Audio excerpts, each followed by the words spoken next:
Welcome to Blizzard Fire. We hope this video helps fire up your solution. You start by getting the right hardware, the original Oppo fast charger and the USB cable that came with it, because proprietary protocols matter. Once done, make sure the port is clean and the case isn't trapping heat. Thermal throttling slows charging. You should disable battery saver and stop background sync.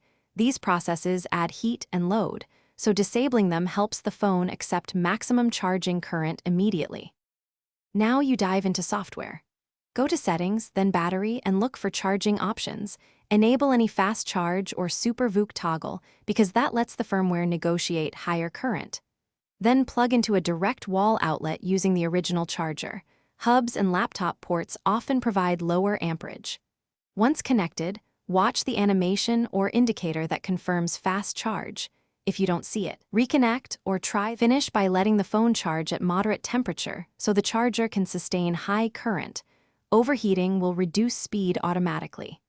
If fast charging fails, reboot the device and test another original cable, or try the charger in a different outlet to rule out a bad port or cable. If issues persist, back up your data and consider a factory reset, or contact Oppo support. These steps resolve firmware or setting conflicts that sometimes block the fast charge negotiation. Thanks for watching. If you found this helpful, don't forget to like and subscribe.